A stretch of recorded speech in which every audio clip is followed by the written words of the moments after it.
Hello, we're here today with George Siemens, who works at the Athabasca University in Canada. He's mostly known for having proposed in 2004 a new theory of learning. He called it Connectivism, and he said it was a theory of learning for the digital age. He then has a very strong presence online on the internet through blogs, through articles, through conferences that he does all over the world, trying to bring into the public this new idea of how people can learn in a networked environment, how learning has changed in this past decade, and also a bit of how teachers and universities and schools need to change to be able to cope with all of these transformations. So thank you, George, for accepting our invitation for this talk. And maybe I would, just to frame our talk, I'll start by asking you the basic, simple question: what is really connectivism?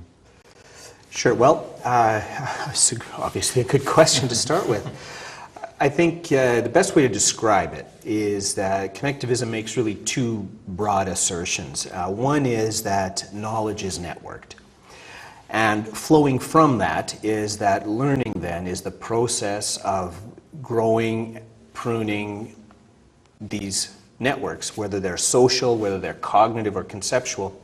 And it's exhibited in numerous instances. For example, if you look at something like innovation in an organization, when a company creates a new product, or you might have a situation such as in 2003 with the SARS epidemic, what ends up happening is the solution to these either challenges or to embrace opportunities is about individuals forming and creating networks. And these networks are often ideas. SARS is a great example wherein when the virus was first identified, it took a group of researchers a very short period of time, and they were working literally around the clock using basic technologies in order to advance, to share their information. So they created this global information network, this knowledge network, where one research lab would pass their findings on to the next lab literally as their lab closed down and the sun would rise in a different part of the world, and that's where they would take up the research.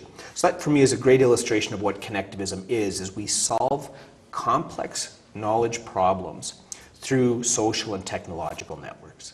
Mm-hmm. And could you, if I ask you like principles that you think would be key to connectivism, 4 or 5 principles that you say, well, if you look at the situation and you find these principles in action, maybe you are facing something that is connectivism. Sure. Well, let's say first of all, and I just briefly touched on it, is this notion of complexity. You know, you're dealing with a complex situation or a complex problem. It might be a company that's trying to innovate or roll out a new product. It might be a group of scientists trying to address or find a solution to a problem that they face. So that's the context. You're facing a complex problem that doesn't have easy solutions. And in order to address that, some of the principles from a connectivist perspective relate to understanding how are people connected. How does information flow within that particular network? So it could be a social network, for example, where you might have, you'd want to know what's the sort of the topology of that network. How are people, who's the central node, who are the peripheral node? If you have a product you're trying to innovate in a company, and you want to really focus on the user experience, and then yet when you do a network analysis of that group's activity, you find that anyone who's involved in user experience, they're on the periphery, they're not connected to the central part of the network. That would be a poorly optimized network. Other principles relate to the fact that information and knowledge are developing so quickly in many fields that it's very tough to keep up. Computer science is a great example. The medical field, anything to do with technology really, whether it's social media or Facebook or Twitter or whatever new technology comes up a year from now. So if you're in a field that's where the information is changing very rapidly and you have to continually be updated. So what you knew 3 years ago isn't relevant anymore. 3 years ago I might have used just a simple phone for dialing, and today you have to know how to use a smartphone and how to surf the web and all those other things. So that's an example of a complex situation where information and knowledge is changing very rapidly. It also relates to the fact that people who are making decisions in these kinds of environments can't rely on previous patterns.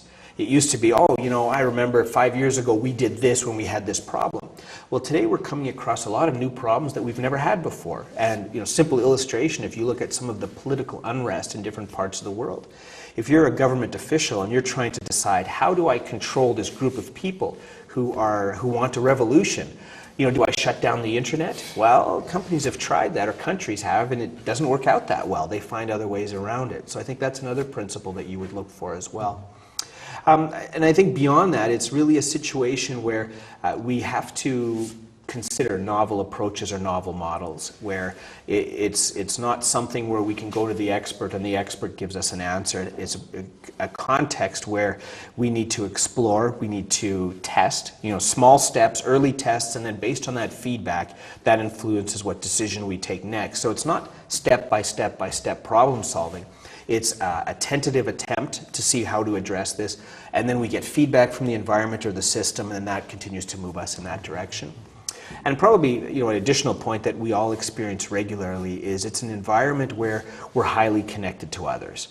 So it could be through the use of the technologies that we have. Maybe it is something like Facebook, or perhaps it's something that within an organization is just a well-connected organization where it doesn't take long for a good idea or a bad idea or a rumor to flow through the entire network very quickly.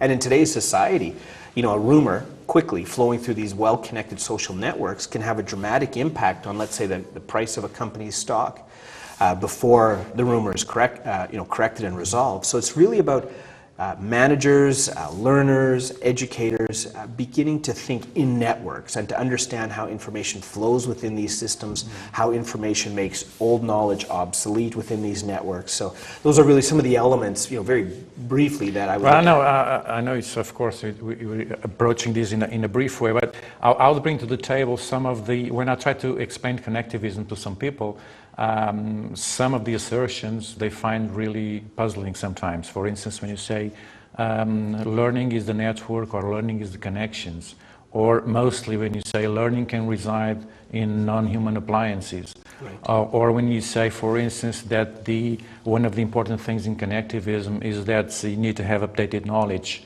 It's more important to know more than to know what you already knew before, but there is no use to solve a problem that you need in that moment. And so many people take that, so when I try to explain that to them, as you are favoring or valuing very superficial approaches to knowledge. I don't think you are, but just to make it clear, would people just forget about experts and research and build knowledge and just live on the knowledge they take from the network, from blogs and wikis and so on and so forth? Absolutely. I mean, absolutely not. I mean, you want people to have a depth of knowledge. You need experts. Experts. There's significant research that supports this, but it takes a period of time and practice to become an expert. And experts think differently than novices do. Experts, because they've had extensive experience within a knowledge domain, they think more so in patterns, and whereas novices often think sequentially. So the value of an existing knowledge base is merely in your ability to adapt. And if you consider, taking the knowledge from the network, let's look at a traditional journal article. At the end of any journal article, there'll be really the network of that article. You'll list the citation. Each of those citations points to something. And that's your author of that article saying, this is my network. They just haven't drawn it out like a network. This node connects here and connects here. But that's essentially what a bibliography is, or that's essentially what literature review is. So that activity has been ongoing for decades, centuries in education. And I've argued elsewhere that really social networks they extend back thousands of years as a means to learn. A farmer teaches his son how to farm through a social network. A community learns how to police itself and don't eat that plant and don't play with that tiger. I mean, this is how knowledge is passed along through social networks. I think what's most unique today, and this is why we're at this transition period, is that today we very directly live in networks. We experience networks through social systems, through mobile devices, through email, through literally travel. You learn to think in these network structures. And that's why networks are sort of raised to the forefront. We're more aware of networks than we used to be. And because we're more aware, there's almost this sense of, well, what is this new thing? But it's not. It's not new. We've always had it there. So when I mentioned, for example, that learning, you need to create a good knowledge network, and you need to be part of a network that can quickly update knowledge that is obsolete. Essentially what I'm saying is you develop that effective network, and then the knowledge that's there when new information comes in or new knowledge is developed in a discipline, then you can quickly update your network if you're well connected. But again, it's always been that way. If you were a scientist or a researcher who didn't read any of your peers in a field, it wouldn't take long and you would be obsolete. But you had to read physical paper journals in order to stay current. Today we have the web, and we have social media added on top of that, and blogs and other resources that knowledge, or I wouldn't call it knowledge, but information flows more quickly through that system than it does through a traditional paper system. Do you think in this network society the way of doing science is becoming very different? For instance, in terms of validation of knowledge, of discoveries, what are the transformations that we are seeing in the field of research, in science research? That's a really good question. There's been a lot of speculation on, how is research different in a networked area or era, or how is the growth of information absorbed by an existing system. And there's the term that's been used recently is sort of big data. How can we use new scientific methods where instead of doing a traditional hypothesis, research data gathering and research model, instead what we start to do is we analyze the enormous quantities of data that already exist, and what we're seeking is patterns in big data. And this is one of Google's founders has been very active in sort of the genetic research area as well, looking at, instead of the hypothesis model, looking at if we take a large group of individuals who, let's say, have a hereditary disease, and if we track them over a period of time, there's a tremendous amount of data that's produced, their lifestyle, their living habits, when did they notice the onset of a disease. And then once we have this huge, terabytes worth of information, then we run algorithms against it, and we start to look at what are the patterns that are there, what kind of insight can we gain from this. So I think in that regard, there's one of my favorite quotes is actually from P.W. Anderson. He did an article in, I think it was 1972, and he made a very simple statement, actually the name of the article, and it is, more is different. And that's essentially with data, huge quantities of data, new scientific methods, sensors that gather data, if there's an earthquake, or bridge sensors to determine the health of a bridge, and that.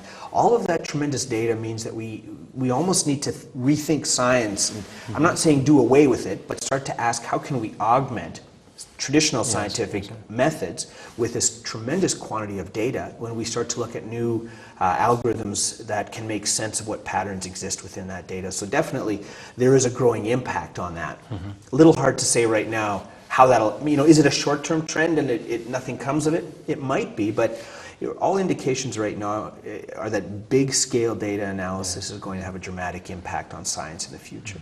And in another question is a very difficult question. How is this network society is affecting our schools and the traditional formal education? What is Connectivism and George Siemens thinking about that? Can someone in formal context say, I'm going to go connectivist and then teach in a connectivist style or approach in a formal context? Because connectivism, at least as I see it, was a bit more in the wild, on the internet, outside formal institutions, looking at how learning was developing and happening in an open environment, basically informal. And now institutions are getting an interest in this and are trying to bring in some of the principles. And then there's this clash of where is teaching in connectivism? Well, there's actually three questions here. Yeah. So they're all very relevant and they're tied to each other. So first of all, I'll just reply to one point that you made, which is sort of developed in the wild. Connectivism was, it was a reflection of my experiences as a learner. I started blogging in I guess it was early 2000, and there was only one of me in the institution. I was interested in how technology influences the teaching process. How does it change pedagogical practices?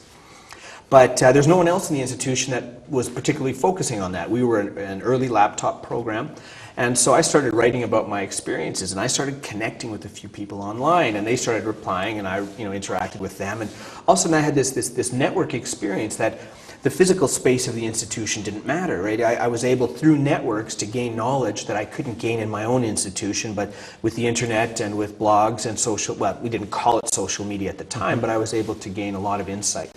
So you're absolutely right. It was sort of born in the wild, if you will, and it was very much a function of my experiences at that stage. So now I'll just shift back to the question that you posited, which was, what's the impact, of network learning, or what's the impact of connectivism? And I think there's a broad impact that we can maybe, if I can just step back a little bit and say, social networks have been a point of research for 60 plus years. There's actually a quote by Lazarsfeld from 1940s where he said, with networks we need to understand who talks to whom, about what, and to what effect. I mean, it's a very relevant question today, and yet it was asked more than 60 years ago. In the same sense, now when we start looking at social networks, as far back, well, not as far back, but in 1970s, Mark Granovetter looked at the strength of weak ties. That new information doesn't come through our strong family connections. It often comes through peripheral ties, people that we maybe haven't talked to in years, but we went to school with. So that has a definite impact. And so as sociologists have developed their models of social networks, they've started to shift the focus and say, well, now that we understand social networks, what about technological networks?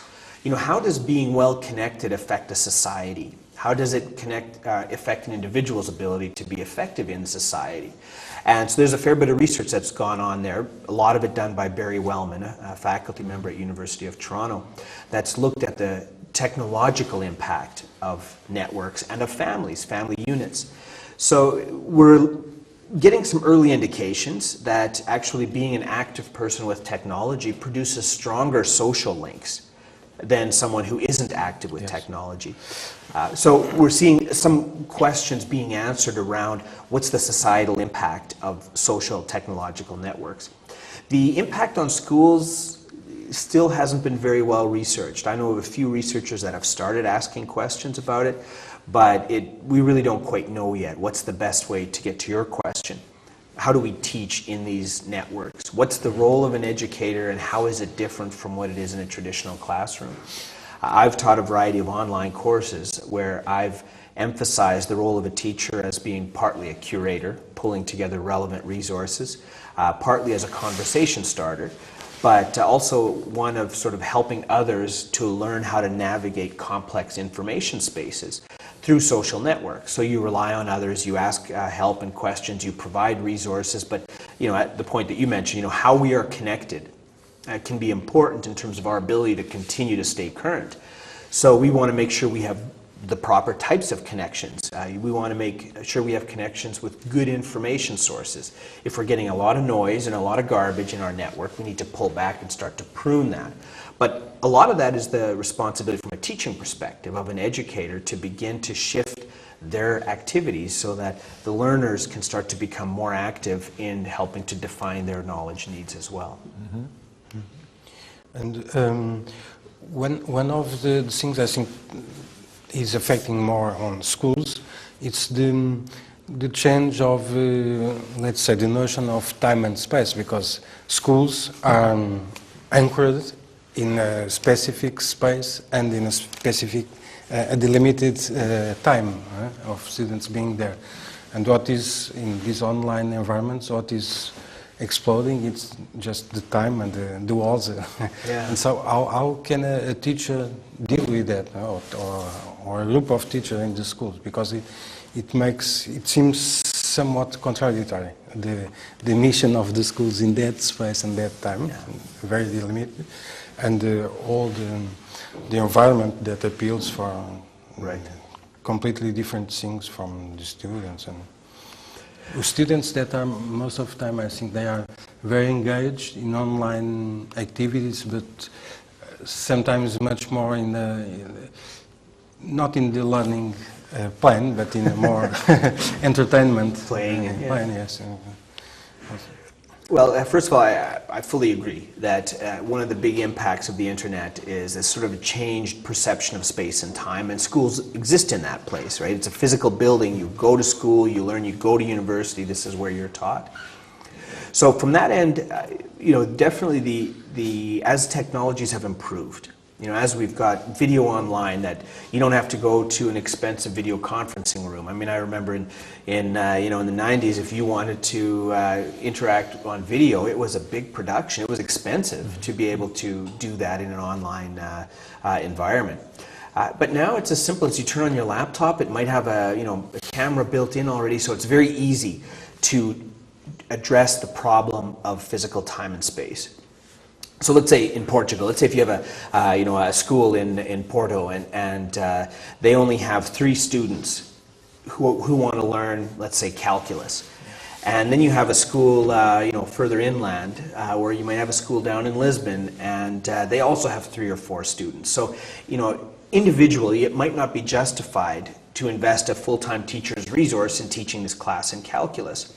But if you take all of these 3 schools that each have 3 or 4 different students, and suddenly you have 12 students, and now it's justified. So now you could have one teacher, let's say in Porto, teaching this group of students through very simple, Skype or Google Video or Adobe Connect or any other technology.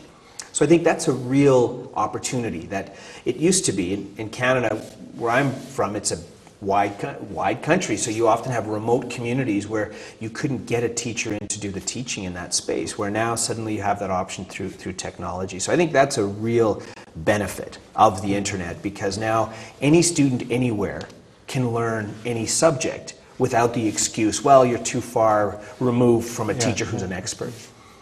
But the other question that you're raising is that of distractedness, right? If I'm in a classroom and I have free reign of the internet, am I going to be doing the things that the teacher's teaching about? And probably not. I might be chatting with friends on an instant message service. I might be on Twitter. I might be watching videos on YouTube or whatever. And that's a big problem. And maybe problem isn't quite the right word, but that's a challenge for educators to deal with. Probably the first thing I would say is, well, then maybe educators should look at putting short videos on YouTube and helping to use instead of fighting the medium, using it in their teaching. I'm also a big advocate where if your classroom consists of a teaching model, a lecture model, where students have enough time to get bored and search stuff online, and watch videos and do whatever else, maybe it's time to change the pedagogical activity in that classroom so it's more active, more engaged.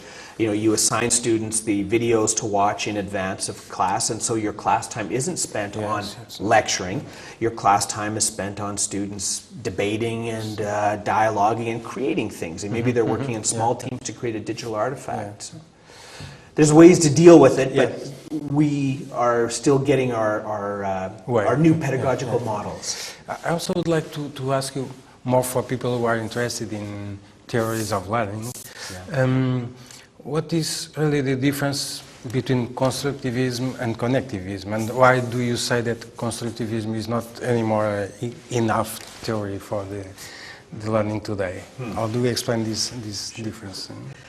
Well, with connectivism, and I guess with any learning theory, it's important to look at what's that sort of the core focus, or what's that really the foundational element of that particular theory.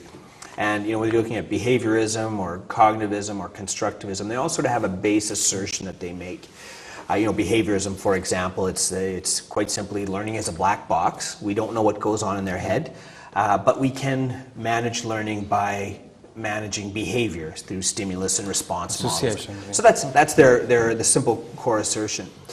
With connectivism, my core assertion is that we focus on the connection, and we'll understand the learning process, we'll understand knowledge growth by understanding connections, social connections, cognitive, conceptual connections, how do people connect two pieces. I'll give you one illustration. There was a study done, or a video done by Annenberg Media. It's called The Private Universe, and you can watch it online, and it looks at a group of students who are graduating Harvard, and it asks them a very simple question, why do we have seasons?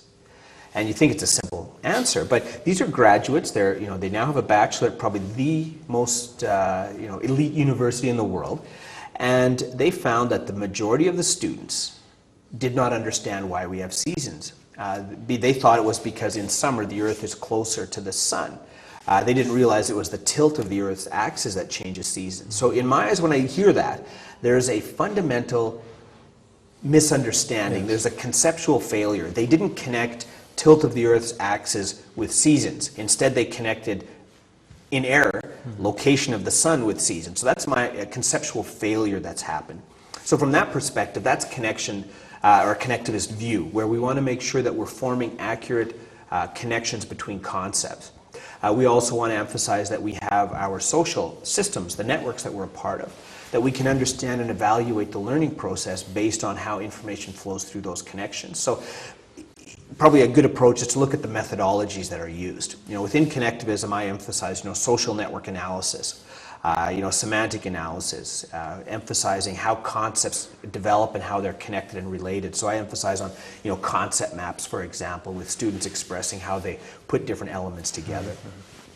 If you look at constructivism, and I'm always very careful to answer questions about how is connectivism different from constructivism, because constructivism is more of a philosophy of education. And there are so many subsets within it. So you've got regular constructivism, social constructivism, radical constructivism, social cultural constructivism. Now you even have Seymour Pappert's constructionism. So there's so many different flavors of it. It's always tough to say how does it relate. How does connectivism relate to one of to that broad concept? But generally, I try to emphasize, whatever you're discussing, look at the core unit that's used to explain. Let's say with social constructivism, the core unit that explains social constructivism is the social process. So it appeals to, some Vygotskian assertions about social construction, about social cultural orientation in the learning process. So in order to describe and understand learning, and therefore to research it, you're relying on that base unit of social procedures, social processes, and the cultural environments in which learning occurs. Then everything that's explained, the learning process, the learning interventions, and even the research model to validate that learning is based on that foundational unit. With connectivism, again, I'm emphasizing that the core unit for understanding learning, for evaluating learning, for researching, is on understanding that connection between learners to each other, concepts, how those concepts are brought together and understood. Just another little question. This example you have gave about the seasons, it's very interesting. And don't you think this is the kind of knowledge that can, or false knowledge or false beliefs that can easily be very well propagated in informal learning in the internet, for instance?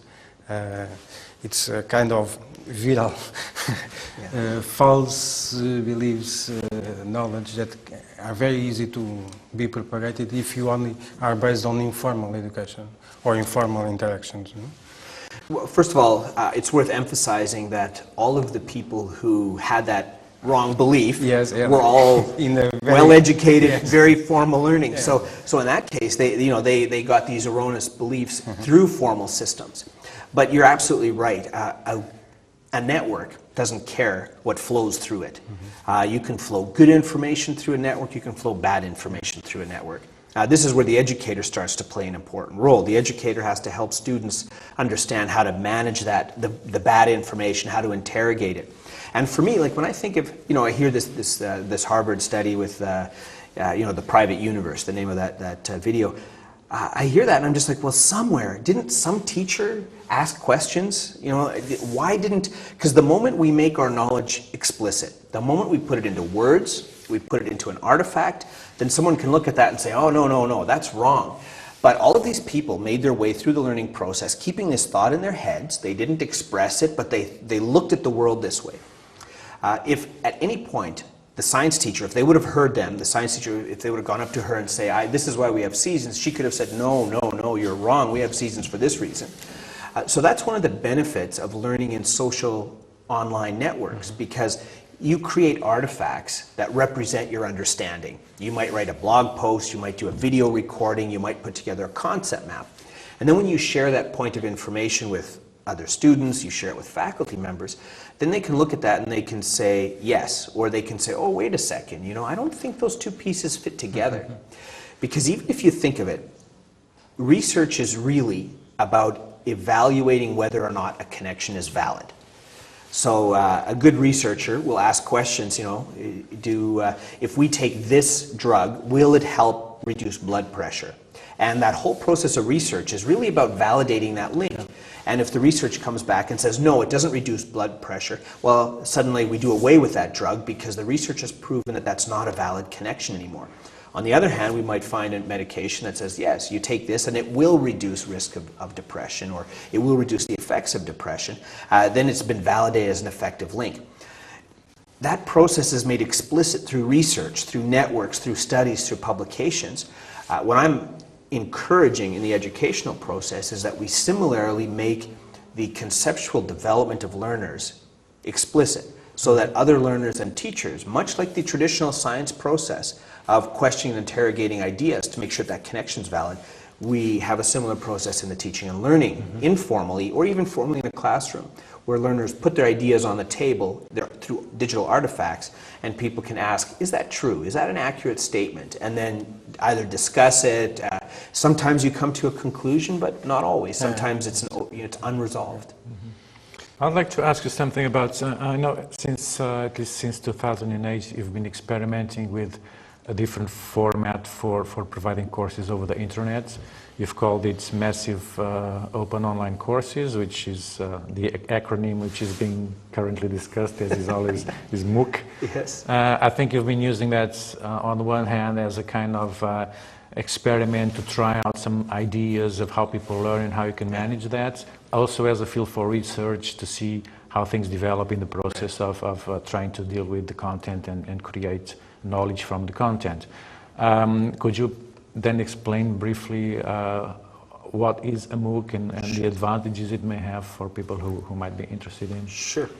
Well, it started off as, in 2007, I ran an online conference, a series of them actually. One was on Connectivism, the second one was on the future of education. And basically, I posted online, this is what we're going to be doing. We had a good number of people sign up, several hundred. I think you even invited one of the big critics of Connectivism. Invited invited him as well. Because my view is, if to live what I preach, right? If you have a particular perspective, then a conceptual map that we create is stronger if it has all of the elements. So you can't take one piece of information and shove it to the side. All the pieces have to be on the table, and individuals have to learn how to connect these pieces together. So the first one was, Bill Kerr came in as one of our, and he's been a vocal critic of Connectivism. Plone Verhagen, who wrote Critique as well, I asked him to present, but he wasn't able to because of his schedule. But that early experience of running these conferences, and I think with the Connectivism one, we had about 1,000 or 1,100 people, off the top of my head, I can't remember, and then the other one we had about 750. So then later on in the year, I started thinking, how can we sort of enlarge the conversation? Because people are always asking, what is Connectivism? And my argument was, it's tough to understand Connectivism unless you experience it, right? It's, you have to go through the process and learn in this way, and then it makes sense. But if you're on the outside looking at it, it's kind of the question is, I don't get it. What's so important about it? Why is that? It makes no sense. So I thought, well, maybe the best way to do it would be to run a course that help people experience that process. And so together with Stephen Downs, who's also written, he's written a fair bit on connective knowledge. But so we decided we're going to run this course. We opened it up, and we had 2,300 students or participants join. And that's where somebody, I think it was Dave Cormier and Brian Alexander, simultaneously coined this word, playing on sort of this massive multiplayer online games example. So they called it a MOOC, and we ran it for 12 weeks. We had a group of students who were taking credit in a certificate program at University of Manitoba that I was developing at the time. So they got formal academic credit, but then they had this huge experience of over 2,000 participants learning with them. Now, a small percentage of those actually participated actively by contributing and discussing, but it was still a significant experience, I think, for individuals to realize this is what you're talking about learning in networks. And as a result of that course, I know there's, I think, been about half a dozen peer-reviewed articles that came out of people who, conducted research on it. And even to this day, I receive emails from people who participated who said, that completely changed my view of education. It completely changed my view of learning in a complex society. Even just at the conference this week, I'm at the Ed Media conference as well. And I've had probably a handful of participants come up and say, I was a student in CCK08 and, I didn't finish the course. They always feel bad about it. They feel guilty. And my view is, no, it's a course where you can take as much as you want and you can participate when you want. Or if you just want to sort of observe and learn, you can do that too. But a lot of people found it to be a sort of a significant experience in shaping their view of how we learn through digital, online, distributed networks. So that's basically the model. That's what the course of the Open Online course, the model was intended to do. And since then we've run, top of my head, I'll say 5+ courses. There's another one I'm running starting in fall with Stephen Downs and Dave Cormier. I'm going to ask you about that one because basically you started out with you put out some resources which are good quality resources for people to work with, and then you have a synchronous session generally using Elluminate as you bring in a specialist to talk to people, or you yourself present something, and then for the rest of the week what people have to do is sort out what they want to do with the resources, create something that shows their knowledge and connect to others and develop the dialogue. And you have been trying with this model for a while. And then in September, you're going to do a MOOC which you label the mother of all MOOCs, if I remember, as a joke, for meaning it's even bigger than the model you were using because you're bringing in like 35 specialists to teach in different weeks. Are you using some of the experience you had before with the other courses? Are you bringing in some new ideas for these MOOCs starting in September? Again, good questions. First of all, since we started with the first course, we've been refining our pedagogical model, the technologies that we use, the kinds of programs which Grasshopper and some of the core programs we're using for the daily is software that Stephen Downs has developed. So we've continued to improve both our teaching model, how we're interacting in this system, but also the software that we're using. So that's been a continual process, and we've tried to, because we get feedback and people say, well, could we do this? And what about if we take this model? I'd like to be able to do this with the content I get in a course. So we've been, trying to, which is really the Google model, and it's not just Google model, but the open source software model, which is you try something, you listen to what people say, you respond to the feedback you get from others, and you incorporate that in improving the model. So you're really co-developing with people who are part of your system. The students help us as much as we hope we help them. What we're doing differently in fall, though, is first of all, because of a lot of questions relate to research. And I mentioned before, CCK08 spawned about half a dozen articles, peer-reviewed journals, and chapter publications. Since then, because we've run additional courses, and I'm aware of over a dozen articles now that have come from the open course model that we've been playing with. Again, these are all traditional peer reviews. Some of them are more empirically based, some of them are more qualitatively, in terms of qualitative research model. But the question always comes, we want more data, more research data. And so what I decided to do this year is set up a research team where we'll have a group of researchers who all have their own area of expertise. Some individuals that are involved have expertise in social network analysis. Some have expertise in discourse analysis.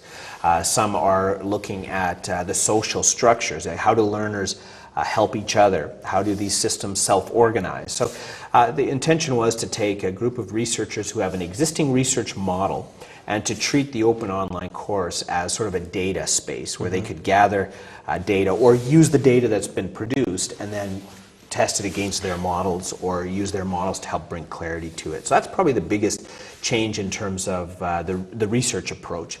Most students won't notice that at all. That'll, as with any research, it'll take years to work its way through the publication process.